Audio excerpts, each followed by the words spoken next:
El dogma de la Trinidad, el Edicto de Tesalónica y su sentencia contra los herejes.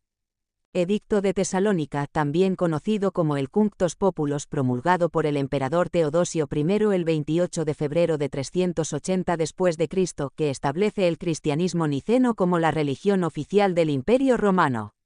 En este edicto se menciona explícitamente que solo aquellos que siguen la fe trinitaria, es decir, la doctrina de la Trinidad, pueden considerarse cristianos verdaderos y católicos. Este edicto declaró que todos los pueblos del imperio debían profesar la fe cristiana conforme a la doctrina que el apóstol Pedro había transmitido a los romanos, sujeto a la comprobación si es que alguna vez el apóstol Pedro estuvo en Roma.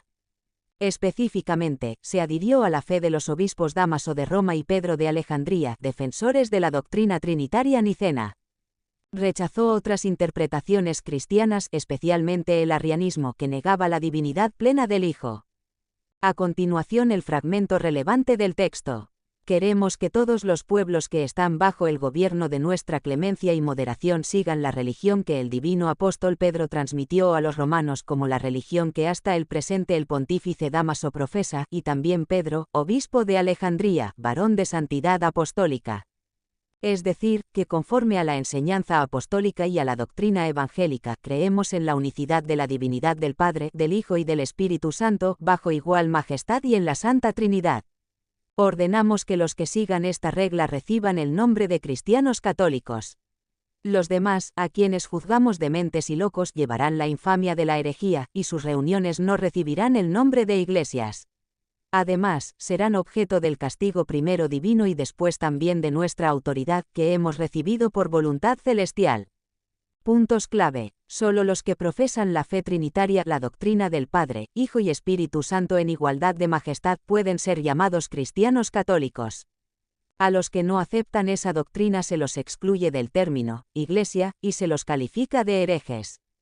Es un texto legal y doctrinal que marca el fin del arrianismo, que negaba la divinidad plena del Hijo como opción aceptable dentro del imperio.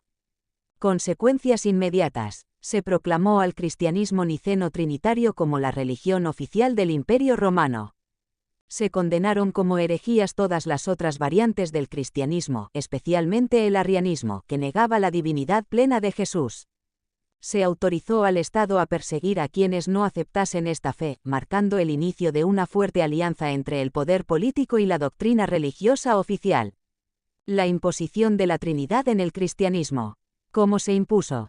A través del Edicto de Tesalónica, el emperador Teodosio I usó su autoridad para establecer legalmente la doctrina trinitaria como la única verdadera, perseguir a los cristianos disidentes, arrianos, donatistas, monofisitas, etc. Censurar o cerrar templos de otras religiones y sectas cristianas. Favorecer a la Iglesia de Roma, reconociéndola como autoridad doctrinal central. ¿Qué implicó esto? Se pasó de una iglesia perseguida a una iglesia oficial y persecutora. Se asoció la ortodoxia doctrinal con el poder imperial. La diversidad teológica temprana del cristianismo fue reducida y reprimida en nombre de la unidad. Relación entre los tres elementos. Edicto de Tesalónica. Acto político legal que impone una forma de cristianismo. Doctrina de la Trinidad, contenido teológico oficializado como obligatorio. Imposición en el cristianismo. Resultado, se excluyen otras interpretaciones cristianas. La doctrina trinitaria, que antes era uno de varios entendimientos posibles dentro del cristianismo primitivo, se convirtió en la única forma válida de fe cristiana bajo pena de persecución, gracias al poder del Estado romano.